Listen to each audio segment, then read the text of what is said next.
Good evening, sir. Good evening, hubby. Good evening, faggots. Welcome. Welcome to our show. Got our little setup here. Look, we got papers, got ready. coffee. Hubby, you want a donut? I would love a donut, Ha! hubby. What? Something's in here. What? What? Violet, What what are you is doing this? on our donuts? Whoa. Ah, Violet Evergarden. Magnificent show, isn't it? Alright, James. This is what I have for you. Afterthoughts, Violet Evergarden. Character analysis, Iris Cannary. You are going to be blown out of your mind. I am excited. You're so anxious. Ecstatic. Alright, James. The content of this paper will be my afterthoughts on the anime Violet Evergarden. However, instead of a typical review of the series, I'd like to take a part in a mental exercise and choose a character to analyze their psychological makeup. In this paper, my subject will be Iris Cannary. I'm going to examine Iris's psychological traits and her actions associated with those traits.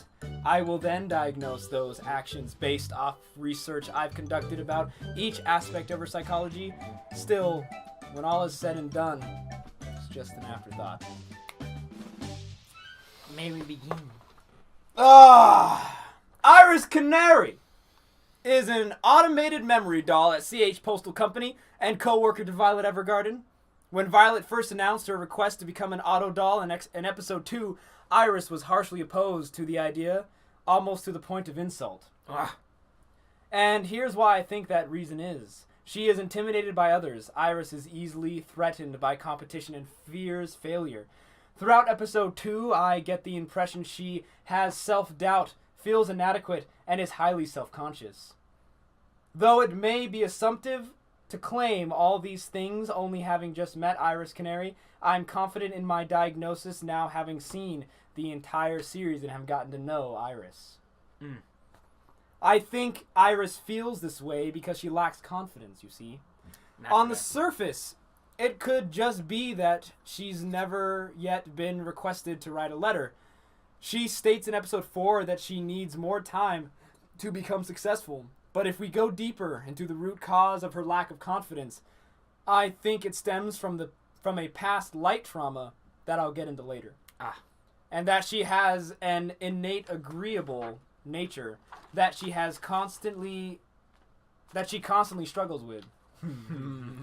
By observing her flashbacks and how she interacts with people in a private environment, I think it's safe to rely on her being agreeable, as studies show women score higher for agreeableness than men on average. That's Feingold, 1994, and Costa et al., 2001. On average, they are more tender-minded and altruistic. Yes, Iris could in fact be more disagreeable, as some men can be more agreeable than the average woman, but I think so. I don't think so. Sorry, I don't. Oh my goodness. I don't think so in this instance, given her unique character. Fascinating. Now, this lack of confidence, James, stems from her dissociated state from her past. By having never confronted her past negative experiences, she has never been able to overcome them. You see, dissociation is an adaptive response to a threat when fight or flight isn't a choice. By emotionally shutting down, we avoid the pain of the experience. I think this creates an imbalance in her life that prevents her from feeling comfortable in the face of competition. I think the fear of rejection and failure is her subconscious, where she lacks acceptance. I think this had developed into an obsession with trying to stand out to avoid future rejection, whether she notices or not.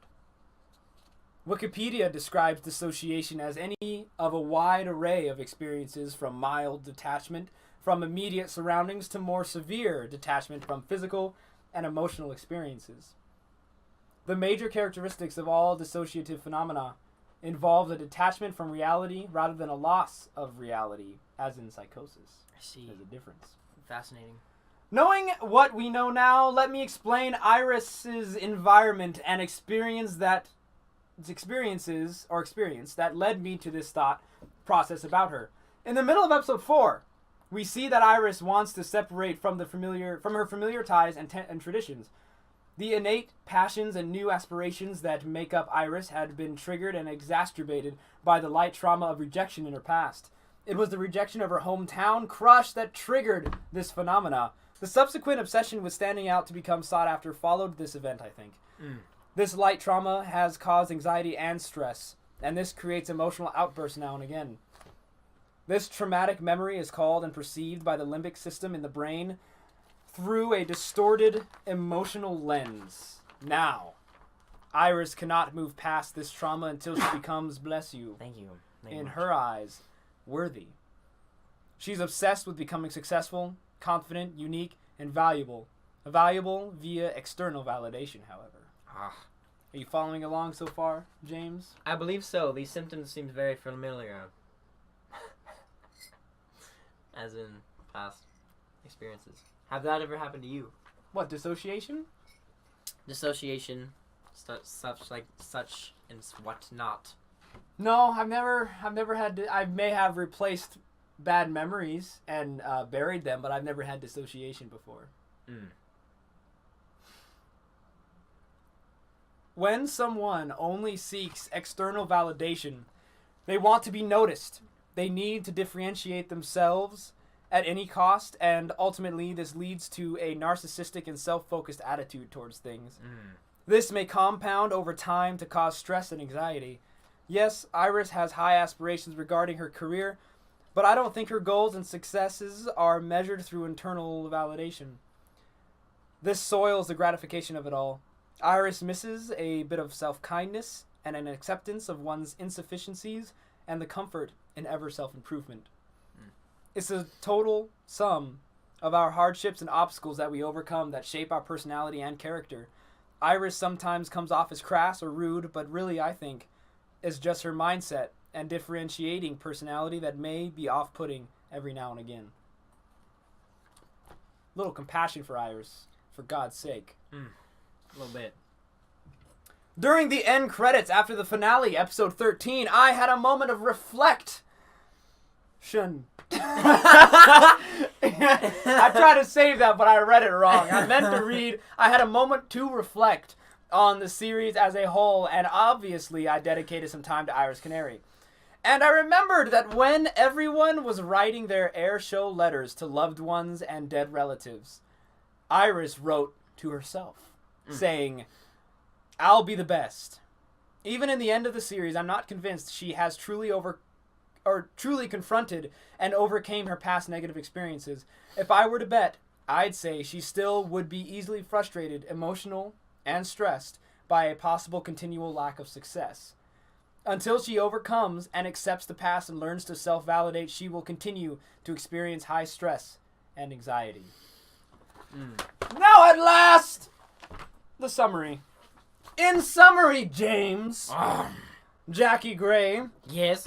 Iris Cannary is intimidated by others because she is self-conscious, feels inadequate, and may suffer from self-doubt.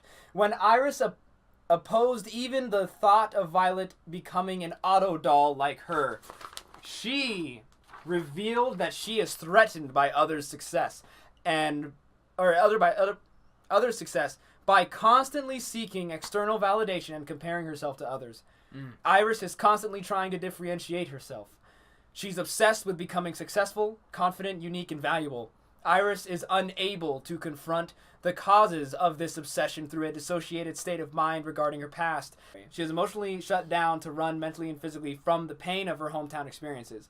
This is why she is easily frustrated, has emotional outbursts, and is stressed by a continual lack of success. Until she overcomes and accepts the past and learns to self-validate, she will continue to experience high stress and anxiety. You see, Iris Cannary sometimes comes off as crass because her mindset is self-focused on differentiating herself from her peers as she seeks external validation to determine her success. That is Iris Cannary, in my opinion. Quite just a taste. What a taste of flavor. Intrigue. With all that, though, I mean, still just an afterthought. This is true. Do you feel like you know anybody that's similar to? I forgot her name already. Iris. God damn it! No, I don't think I know anybody related to Iris Cannary that's similar to her. I mean, what I laid out is a very specific analysis of a character type that for someone to be the same in her in every area would be difficult to find and very rare because it's a unique set of experiences and you know, psychological traits. However, the self-focused, I'm thinking of our friends that are kind of narcissistic, you know, like Noah, whatever. But do you know anybody like that? Let us know in the comments below and tell us why you hate them or like them. Hate would be the most interesting conversation. But am I wrong about Iris Cannary? Am I right? You can let me know. Did I miss anything about Iris? Not really. I feel like that was pretty spot on, especially with the horrific experience she had in the past regarding crushes. But I love the series Violet Evergarden. It was so good all around. Like the episode with Iris Cannary, episode 4. You remember that one? Yeah. That's the one where she went back to her hometown, and it was a whole thing where she got fucking requested to be an auto doll for this town, and she's like, finally, someone requested me. I'm moving up in the world. Yeah. And then turns out it's her own parents that requested her, and she goes back to town, and she hates her family, she hates her parents, and that's why she wants to break from her tradition and familiar ties, is because of that guy that she wanted to date. And she loved him. She had a crush on him. And he was at her party, too. Yeah, because her parents invited him, and she's like, you invited him? She run off crying like a little bitch. I'm just kidding. It's okay to show your feelings if you're a woman. If you're a man, you a little pussy, though. Oh, yeah. To show that. Oh, yeah. I'm just kidding, hubby. I have suppressed so much inside of myself that no one will ever let it see the light of day. And then, and what was it? That the letter that Iris wrote to her family and friends apologizing for the outburst she made at the party.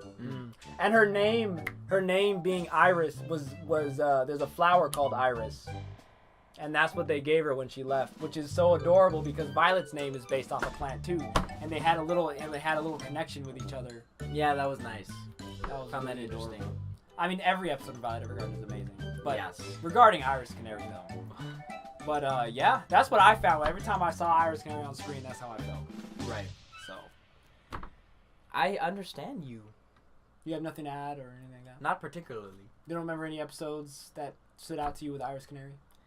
Not particularly, except for the one that was about her, I guess. Wasn't that much of an impactful character to the story, in my opinion.